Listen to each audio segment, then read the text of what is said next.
மாணவர்களுடைய எழுச்சிக்கு முன்னால் அவர்களுடைய எந்தவிதமான நடவடிக்கையும் ஈடுபடவில்லை.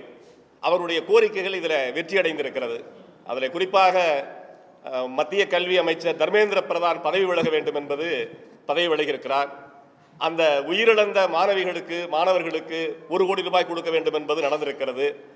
அதே போல அந்த சட்ட வழக்குகளில் இருக்கிறவர்கள் எல்லாம் வழக்கு ரத்து செய்யப்பட வேண்டும், விடுதலை செய்ய வேண்டும் என்ற விஷயங்கள் எல்லாம் முன் வந்திருக்கிறது. எனவே வீதியில் நடந்த மக்கள் போராட்டம், எழுச்சி மிகுந்த போராட்டம், இளையவர்களின் போராட்டம் வெற்றி அடைந்திருக்கிறது என்பதுதான் உண்மை. ஆனால் அந்த போராட்டத்திற்குள்ள நாம் ஒரு விஷயம் சொல்ல விரும்புவது, உண்மையிலே அந்த மாணவர்களுக்கும் இளைஞர்களுக்கும் இந்த நேரத்தில் எங்களுடைய மனமார்ந்த வாழ்த்துக்களை, பாராட்டுக்களை உங்கள் மூலமாக தெரிவிச்சுக்கிறோம். நாங்கள் ஒன்று சொல்கிறோம், கம்யூனிஸ்ட் கட்சி என்பது அது பல அரசியல் கட்சிகளைப் போல ஒரு கட்சி அல்ல. அது ஒரு சமூக விஞ்ஞானம், அது ஒரு கருத்தியல் அரசியல். அது கம்யூனிஸ்ட் கட்சியில் குறிப்பாக சிபிஎம், சிபிஐ, சிபிஎம்எல் கட்சியில் உறுப்பினராக இருப்பவர்கள் அவர்கள் வெளிப்படுத்துவது மட்டுமல்ல கம்யூனிஸ்ட் கட்சியினுடைய கருத்து அப்படின்றது இல்லை. அது குறிப்பாக எல்லா விதமான ஒடுக்குமுறைக்கு எதிராக, சமத்துவத்திற்காக, பெண்ணுரிமைக்காக எங்கெல்லாம் போராட்டம் எழுகிறதோ அவர்களெல்லாம் கம்யூனிஸ்டுகள் தான், கம்யூனிஸ்ட் கருத்துக்களை கொண்டவர்கள் தான். நீங்கள் இப்போ டெல்லியில் நடந்த போராட்டத்தில் காக்ரோச் ஜனதா பார்ட்டி முன்னெடுத்தார்கள். அதில் பல்வேறு மாணவர் இளைஞர்கள் பங்கெடுத்தார்கள். அதில் குறிப்பாக சொல்ல வேண்டிய விஷயம் என்றால், அதில் கருவாக இருந்தவர்கள், இடதுசாரி அரசியல் கருத்தியலை தாங்கியிருந்த மாணவர்கள் அதற்கு உயிர் கொடுத்தார்கள். எனவே இளம் கம்யூனிஸ்டுகள் எழுந்து வருகிற சூழல் இந்தியாவில் நல்ல விதமான அறிகுறியை காட்டுகிறது. குறிப்பாக அபிஜித் தீபேக் அவர்கள் வெளியிலிருந்து வருகிற போதே அம்பேத்கர் படத்தோடு வருகிறார். போராட்டத்தில் உண்ணாவிரதம் இருந்தவர்களிலே பல்வேறு விதமான இளைஞர்கள், மாணவர்கள், அந்த போராட்டத்தை முன்னெடுத்தவர்கள் இடதுசாரி கருத்தியல் உடையவர்கள். எனவே இந்த தேசம் இடது திசையில் திரும்ப வேண்டும் என்பதுதான் முக்கியம் என்பதை இடதுசாரிகள் நாங்கள் வலியுறுத்துகிறோம். அந்த திசையில் பயணிப்பதற்கு இளையவர்களும் புதியவர்களும் தயாராக இருக்கிறார்கள் என்கிற செய்தியை இந்த நேரத்திலே நான் உங்களிடத்தில் பகிர்ந்து கொள்ள விரும்புகிறேன். அந்த அடிப்படையில் தான் நாங்கள் பல முடிவுகளை இன்றைக்கு எடுத்திருக்கிறோம். அந்த முடிவுகள் என்ன என்பதை பற்றி தோழர்கள் உங்களுடைய பகிர்ந்து கொள்வார்கள். நிச்சயமாக தமிழ்நாட்டை, இந்தியாவை சரியான திசையில் திசைப்பதற்கான முக்கிய முடிவுகள் எடுக்கப்பட்டிருக்கிறோம் என்பதை இந்த நேரத்தில் தெரிவிச்சுக்கிறேன். கம்யூனிஸ்ட் கட்சி அலுவலகத்தில் இந்திய கம்யூனிஸ்ட் கட்சி, மார்க்சிஸ்ட் லெனினிஸ்ட் கட்சியின் தோழர்கள் கூடி இன்றைக்கு நாங்கள் பேசினோம். எதிர்வரும் காலங்களில் தமிழ்நாட்டில் ஒரு பிரம்மாண்டமான பேரணி ஒன்றுக்கு திட்டமிட்டிருக்கிறோம். இடம், தேதி இவையெல்லாம் உங்களுக்கு முறைப்படி அறிவிக்கப்படும். உழைக்கிற மக்கள், ஏழை மக்கள், எளிய மக்கள், ஒடுக்கப்பட்ட மக்கள், அலைகுடி மக்கள், சட்டத்தின் ஆட்சி முறை வளர்ந்தோங்கி இருக்கிற இந்த சூழலிலும் திட்டங்களும் ஆட்சியாளர்களும் அவர்களை எளிதில் கடந்து செல்கிறார்கள். வாழ்க்கை அவர்களுக்கு பரிதாப சூழலில் இருக்கிறது. எனவே இந்த மக்களின் வளவாழ்விற்காக போராட தொடர்ந்து கூட்டு இயக்கங்களை நடத்த, குறிப்பாக வேலையில்லா திண்டாட்டம், புலம்பெயர்கிற ஏழைகள், பல்லாயிரக்கணக்கான மைல்களிலிருந்து புலம்பெயர்ந்து உணவில்லாமல், கல்வி இல்லாமல், நல்ல வாழ்விடம் இல்லாமல் மரணத்தோடு போராடுகிறார்கள். பல நேரங்களில் ஆலை விபத்துகள், தொழிற்சாலை விபத்துகளில் செத்து மடிகிறார்கள். எனவே இவர்களுக்குரிய நல்ல சட்டங்கள் வேண்டும், பாதுகாப்புகள் வேண்டும் என்று தொடர் இயக்கங்களை, இந்த இடதுசாரி இயக்கங்கள் நாங்கள் ஒருங்கிணைப்பாக நடத்த திட்டமிட்டுள்ளோம். கடந்த காலங்களில் தலைநகர் டெல்லி துவங்கி சென்னையில் எஸ்எஃப்ஐ மாணவர்கள் துவங்கிய போராட்டம், அனைத்து இந்திய மாணவர் பெருமன்றமும் இளைஞர் பெருமன்றம் முன்னெடுத்த பாலனில்ல மாணவர்களின் எழுச்சிப்போர், இந்த கரப்பான்பூச்சி இளைஞருடன் இணைந்து நடத்திய போராட்டங்கள், இவை அனைத்திலும் முழக்கப்பட்ட முழக்கம் இன்குலாப் ஜிந்தாபாத் என்பது. இது வெறும் சொல்லல்ல, நமது விடுதலை போர் முன்னோர்கள் முழங்கியது. இன்னொரு விடுதலை போர் தேவை. முதல் விடுதலை போர் பிரிட்டிஷ் ஏகாதிபத்தியத்திலிருந்து நாடு விடுவிக்கப்பட்டது. இரண்டாவது விடுதலை போர் முதலாளித்துவத்திலிருந்து இந்த தேசத்தை சோசலிசத்தின் பக்கம் நகர்த்துகிற போராக அமையும் என்பதற்குரிய காரணிகள், அறிகுறிகள் தென்படுகிறது. எனவே ஒரு புதிய உலகம், புதிய திசை நோக்கிய பயணத்திற்கு இடதுசாரிகள் தயாராகி இருக்கிறோம். இடதுசாரிகள் மட்டுமல்ல, நாடு குறித்து அக்கறை செலுத்துகிற ஏராளமான ஜனநாயக சக்திகள் இருக்கிறார்கள், நல்ல அறிஞர்கள் இருக்கிறார்கள், நல்ல குழுக்கள், இயக்கங்கள் இருக்கிறது. எல்லாவற்றையும் ஒன்றிணைத்து நாட்டை இடது பக்கம் திருப்புகிற மகத்தான முயற்சியில் இடதுசாரிகள் ஈடுபடுவோம் என்பதை இப்போதைக்கு தெரிவித்துக் கொள்கிறோம். மார்க்சிஸ்ட் கம்யூனிஸ்ட் கட்சி, இந்திய கம்யூனிஸ்ட் கட்சி, இந்திய கம்யூனிஸ்ட் மார்க்சிஸ்ட் லெனினிஸ்ட் விடுதலை ஆகிய இடதுசாரி கட்சிகளுடைய மாநில ஒருங்கிணைப்பு குழு கூட்டம் இன்றைய தினம் சென்னையில் நடைபெற்றது. இந்த கூட்டத்தில் ஏற்கனவே ஒவ்வொரு கட்சியிலிருந்தும் 4 தலைவர்கள் அந்த ஒருங்கிணைப்பு குழுவில் இடம்பெற்றிருக்கிறார்கள். பெண் தோழர்கள் இந்த ஒருங்கிணைப்பு குழுவில் இடம்பெற வேண்டும் என்று சொல்லி முடிவு செய்து இன்றைய தினம் மார்க்சிஸ்ட் கம்யூனிஸ்ட் கட்சியின் சார்பில் மார்க்சிஸ்ட் கம்யூனிஸ்ட் கட்சியினுடைய மத்திய குழு உறுப்பினர் தோழர் பாலபாரதி அவர்களும், இந்திய கம்யூனிஸ்ட் கட்சியின் சார்பில் இந்திய கம்யூனிஸ்ட் கட்சியினுடைய மத்திய குழு உறுப்பினர் தோழர் வகிதா நிஜாம் அவர்களும், இந்திய கம்யூனிஸ்ட் கட்சி மார்க்சிஸ்ட் லெனினிஸ்ட் விடுதலை கட்சியின் சார்பில் அதனுடைய மாநில நிலைக்குழு உறுப்பினர் தோழர் புவனேஸ்வரி அவர்களும் இந்த மாநில ஒருங்கிணைப்பு குழுவிலே இணைக்கப்பட்டு அவர்களும் இன்றைக்கு கூட்டத்திலே கலந்து கொண்டிருக்கிறார்கள் என்பதை முதல்ல தெரிவிக்க விரும்புகிறேன். ஆகவே மாநில அந்த ஒருங்கிணைப்பு குழுவிலே 15 பேர் கொண்டதாக அந்த ஒருங்கிணைப்பு குழு என்பது மாற்றியமைக்கப்பட்டிருக்கிறது என்பதை முதல்ல சொல்ல விரும்புகிறேன். இரண்டாவது, இடதுசாரி மாற்றுக் கொள்கைகளை முன்னிறுத்தி மாநில அளவிலான ஒரு பேரணியை அக்டோபர் மாதம் 6ஆம் தேதி திருச்சியில் நடத்துவதென்று இன்றைய கூட்டத்திலே முடிவு செய்யப்பட்டிருக்கிறது. இதிலே தமிழ்நாடு முழுவதிலுமிருந்து பல லட்சக்கணக்கான உழைப்பாளி மக்கள், விவசாயிகள், தொழிலாளர்கள், விவசாய தொழிலாளர்கள் என பல லட்சக்கணக்கான மக்களை திருச்சி பேரணியிலே பங்கேற்க வைப்பது என்று இன்றைய கூட்டத்திலே முடிவு செய்யப்பட்டிருக்கிறது. அதற்கு முன்பாக திருச்சி பேரணியில் முன்வைக்கக்கூடிய கோரிக்கைகளை தமிழ்நாடு முழுவதும் மக்கள் மத்தியிலே கொண்டு செல்லக்கூடிய வகையில் ஒரு விரிவான கோரிக்கை பிரச்சாரத்தை மேற்கொள்வதென்றும் இன்றைய கூட்டத்திலே முடிவு செய்யப்பட்டிருக்கிறது என்பதை தெரிவிச்சுக்க விரும்புகிறேன். மூன்றாவது, அடுத்த கட்டமாக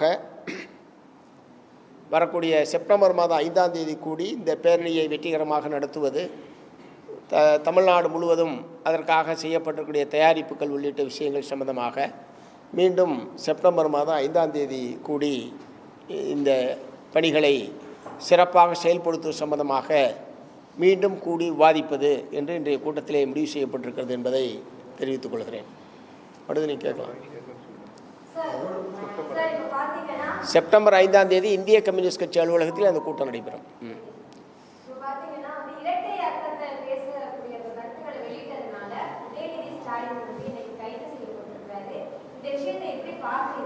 பெண்கள் மீதான, அதாவது அரசியல்லையோ இல்ல பொது சமூகத்திலேயோ ஒரு விஷயத்தை வந்து தாக்கணும் அப்படின்னா பெண்களை வந்து ஒரு எளிதான ஒரு விஷயமா எடுத்து பார்க்கறாங்க, அது ஒரு இலக்கா பார்க்கறாங்க. இந்த மாதிரி விஷயங்களை உங்களுடைய கண்ணோட்டம் என்ன? தமிழகத்தினுடைய எதிர்க்கட்சி தலைவர் நேற்றைய தினம் பொதுவெளியில் ஆபாசமாகவும் அருவருக்கத்தக்க வகையிலும் அந்த மாதிரி பேசியிருப்பது என்பது வன்மையான கண்டனத்துக்குரியது. பொதுவெளியில் பேசுகிற போது, அதுவும் அரசியல் கட்சி தலைவர்கள் பேசுகிற போது நாகரிகத்துடன் பேச வேண்டும், அரசியல் நாகரிகத்தை கடைபிடிக்க வேண்டும், யாராக இருந்தாலும். ஆகவே இத்தகைய முறையில் யார் பேசினாலும் கண்டிக்கத்தக்கது. அது எதிர்க்கட்சி தலைவர் என்கிற முறையில் அவருக்கு கூடுதல் பொறுப்பு இருக்கிறது. அந்த பொறுப்பை உணர்ந்து அவர் பேசியிருக்க வேண்டும். அது அனைவருமே நாங்கள் கண்டிச்சிருக்கிறோம். அதே மாதிரி இந்த மாதிரி வருகிற போதெல்லாம் பெண்களை இழிவுபடுத்துவது, பெண்களை இழுத்து இழிவாக பேசுவது என்பது நீண்ட காலமாக பலரும் இதை இந்த மாதிரியான முறையில் அதை பயன்படுத்தி கொண்டிருக்கிறார்கள். இதற்கு நிரந்தரமான முற்றுப்புள்ளி என்பது வைக்க வேண்டும். பெண்களை அந்த மாதிரி பேசுவதற்கு முதல்ல அரசியல் கட்சிகள், இடதுசாரிகளை பொறுத்தவரை நாங்கள் நீண்ட காலமாக பெண் உரிமை, பெண்களுடைய உரிமைகள், இது போன்ற விஷயங்களில் நாங்கள் நீண்ட காலமாக ரொம்பவும் எச்சரிக்கையோடு இத்தகைய பிரச்சனைகளை நாங்கள் அணுகுகிறோம். ஆனால் பல கட்சிகளில், பொதுக்கூட்டங்களில், பொது இடங்களில் இந்த மாதிரி பேசுவதற்கென்று தனிப்படையே வைத்திருக்கிறார்கள். இதெல்லாம் அந்தந்த கட்சி தலைவர்கள் முதல்ல அந்த கட்சியில் அந்தந்த கட்சியில் ஒழுங்குபடுத்துறதுக்கு முன் வரணும். நாங்கள் இதில் ரொம்ப எச்சரிக்கையாக எங்களுடைய ஊழியர்களை பயிற்றுவிக்கிற போது இது போன்ற கண்ணோட்டங்களை எல்லாம் அவர்களுக்கு நாங்கள் பயிற்றுவிக்கிற போதே செய்து கொண்டிருக்கிறோம். இடதுசாரி கட்சிகளை சார்ந்தவர்கள் யாரும் அப்படி பேச மாட்டார்கள். பேசினால் நாங்கள் கட்சியிலே வச்சுக்க மாட்டோம். ஸோ அந்த மாதிரியான உறுதியான நடவடிக்கை எடுக்கிறதுக்கு முன் வரணும் மற்ற கட்சியும். தந்தை பெரியாரும் பெண் விடுதலையை போற்றி நின்றார். மகாகவி பாரதி, பாவேந்தர், கவிஞர் தமிழ்மொழி, பட்டுக்கோட்டை, தமிழ் மரபுகளும் பண்புக்கூறுகளும் பெண்மையை போற்றி நிற்பது. எனவே எத்தகைய சொல்லாடலிலும் பெண்மையை கடந்து செல்வதோ அவமானப்படுத்துவதோ கூடாது என்பதுதான் எங்கள் உறுதியான நிலை. அரசியல் ரீதியான கருத்துக்களை அரசியல் ரீதியாக எதிர்க்கணும் அப்படிங்கிறது தான் வந்து தொடர்ந்து தமிழக அரசியல் கருத்து இருக்கு. ஆனால் தனிப்பட்ட தாக்குதல்ங்கிறது சமீப காலமாக அதிகரிச்சுட்டு வருது. முதல்வர் குறித்தும் அந்த சமூகத்தை நடிகை வந்து தொடர்ந்து தனிப்பட்ட தாக்குதல்கள் வந்து பல அரசியல் கட்சி தலைவர்கள் பொதுகளிலே பேசுகிறார்கள். இந்த தாக்குதல் எப்படி பார்க்கணும்? இல்லை, அதான் சொல்லட்டுமே, கருத்தை கருத்தால் எதிர்கொள்ள வேண்டும். அதில் யாருக்கும் எந்த விதமான மாறுபட்ட கருத்து கிடையாது. குறிப்பான குற்றச்சாட்டுகள் இருக்குன்னா அது குறித்து பேசுவது என்பது வேறு. ஒரு தவறான செய்திகளை சொல்வது, பொய்யான செய்திகளை சொல்வது அல்லது அவதூறாக பேசுவது போன்றவையெல்லாம் தவிர்க்கப்பட வேண்டிய விஷயங்கள். அப்படி அதான் நாங்களும் சொல்கிறோம், தவிர்க்கப்பட வேண்டிய விஷயங்கள்.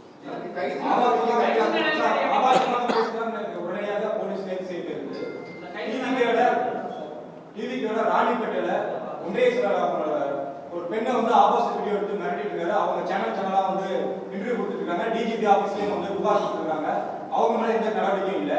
எம்எல்ஏ சரவணன், ஸ்ரீவைகுண்டம் எம்எல்ஏ சரவணன் அவர்கள் வந்து ஒரு பெண் அவங்களோட கட்சியில ஒரு பெண்ணை வந்து பாலியல் பலாத்காரம் அவரை மிரட்டினாதான் அவங்களே வந்து குற்றச்சாட்டு 3 தடவை பிரஸ் மீட் கொடுத்துருக்காங்க.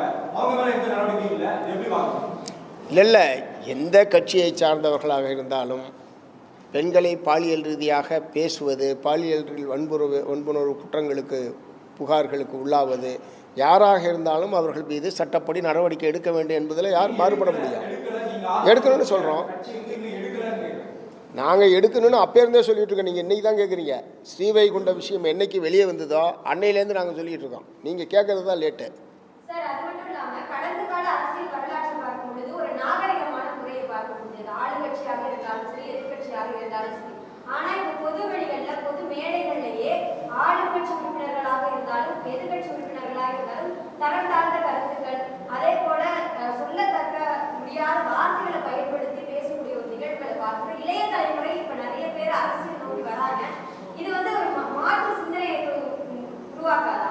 அதாவது அரசியல்னா இது இப்படிதான் இருக்குமோ, இந்த பிரேமிங் இப்படிதான் இருக்குமோ, இந்த கட்டமைப்பு இப்படிதான் இருக்குமோன்னு அவங்க தவறான ஒரு வழிநடத்தலுக்கு தள்ளப்பட மாட்டாங்களா? இல்லை, ஆரம்பத்தில் சொன்னேன், ஒவ்வொரு கட்சியும் அவரவர்களுடைய கட்சியில் இருக்கக்கூடிய இத்தகைய போக்குகளை ஒழுங்குபடுத்துவதற்கும் முறைப்படுத்துவதற்கும் அவரவர்கள் முன் வர வேண்டும்.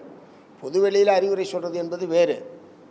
நம்ம கட்சியிலேருந்து இப்படி யாரும் பேசக்கூடாதுன்னா எங்கள் கட்சியில் நாங்கள் இடதுசாரி கட்சியில் சொல்கிற மாதிரி அந்தந்த கட்சியிலையும் சொல்ல வரணும். சமூக வலைதளத்திலேயோ அது பொதுவெளியிலையோ எப்படி அது வந்து வெளிப்படுத்தப்பட்டாலும் கண்டிக்கத்தக்கது. அது வந்து கட்டாயம் அதை வந்து சரி பண்ணணுன்றது தான். இந்த கைது நடவடிக்கை தொடர்ச்சியாக தமிழக அரசுடைய நிலைப்பாடுகள் வந்து அம்மையார் ஜெயலலிதாவோட நிலைப்பாடு, எடுத்த கைது எல்லாமே ஒரு அயனாடு அட்டம்ப்டாக எல்லாமே வந்து அவங்க ரொம்ப ஸ்ட்ராங்காக பண்ணுறாங்க. இப்போ இருக்கிற டிவிகே கவர்மெண்ட் அப்படின்ற ஒரு கருத்து இருக்கு. இது எப்படி பார்க்குறீங்க? இந்த குற்றச்சாட்டுக்கு உடனடியாக கைது செய்ய வேண்டிய அவசியம் என்ன இருந்தது அப்படின்றது தான் கேட்குறேன். இல்லை, இது வந்து வன்மையான கண்டிக்கத்தக்கதுன்னு எல்லாமே சொல்லிட்டோம். அநேகமாக நாடே கண்டிச்சுக்கிட்டு இருக்கு. அந்த பிரச்சனையில் ஒரு முறையான புகார் என்பது வந்திருக்கு. புகாரின் மீது அவர்கள் சட்டப்படி நடவடிக்கை எடுத்திருக்காங்க. சட்டப்படி அதை அவர் எதிர்கொள்ளட்டும். பட் அதே நேரத்தில் நாளைக்கு தமிழ்நாடு சட்டப்பேரவை கூட்டம் இந்த அரசாங்கத்துடைய முதல் பட்ஜெட் கூட்டத்தொடர் என்கிற முறையில் நாளைக்கு நடைபெற இருக்கக்கூடிய நிலையில் எதிர்க்கட்சி தலைவருடைய பங்களிப்பு என்பது, அதனுடைய பங்கேற்பு என்பது ரொம்ப அவசியமானது. அதை கவனத்தில் கொண்டு அரசு செயல்படணும்.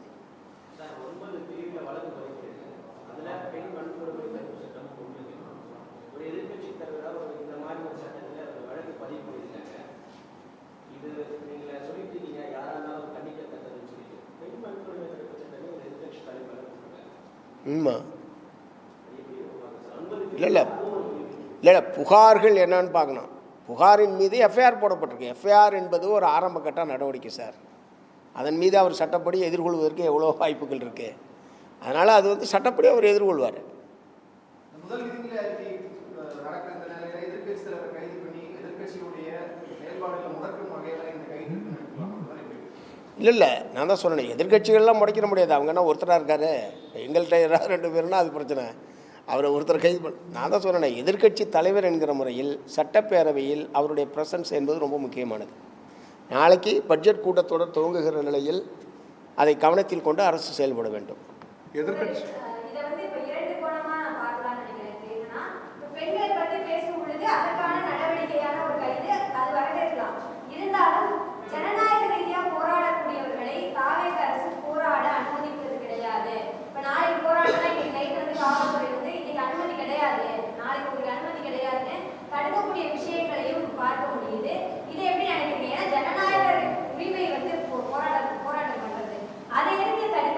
போராட்டங்களுக்கான உரிமைகளை காவல்துறை வழங்கியதல்ல, அது போராடி பெறப்பட்ட சட்ட உரிமை.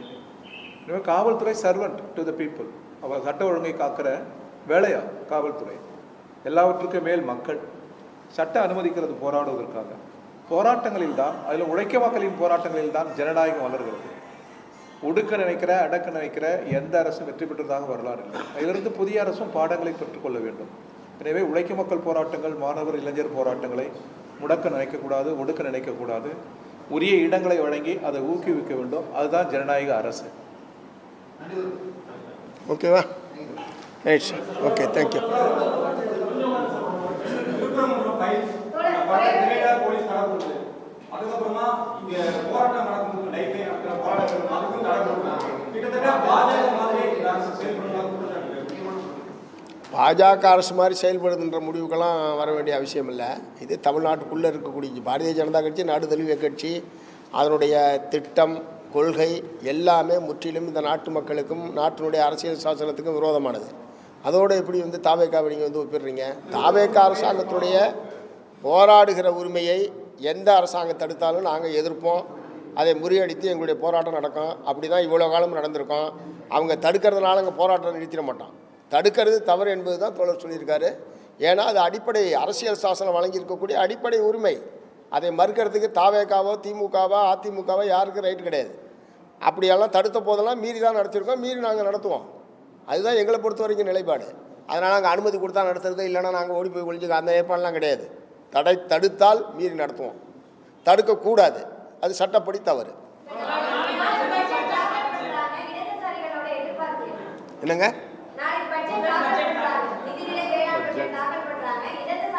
பட்ஜெட் ஏழைகளை கருத்தில் கொள்ள வேண்டும், உழைக்கிற மக்களை கருத்தில் கொள்ள வேண்டும், குழி விழுந்த கன்னங்களையும் ஒட்டிய வயிர்களையும் கவனத்தில் கொள்ள வேண்டும் என்று அமர்யாசன் சொல்லியிருக்கிறாரு. உயர்ந்த உயர்ந்த மாளிகைகளையோ உலக வங்கியோ கார்ப்பரேட் நிறுவனங்களையோ கருத்தில் கொள்ளக்கூடாது என்று அந்த மேதை சொல்லியிருக்கிறார். அதான் எங்கள் கருத்தம். தமிழ்நாடு மக்கள் மிகுந்த எதிர்பார்ப்போடு தாவேக்கா அரசு அமைச்சிருக்காங்க.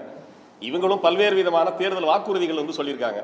அப்படின்னா நாங்கள் ஆட்சிக்கு வந்தால் 1000 ரூபாய் உரிமை தொகையை 2500 ரூபாய் தருவேன் அப்படின்ற மாதிரி சொல்லியிருக்காங்க. வேலை இல்லாத இளைஞர்களுக்கு 4000 தருவேன்ற மாதிரி சொன்னாங்க.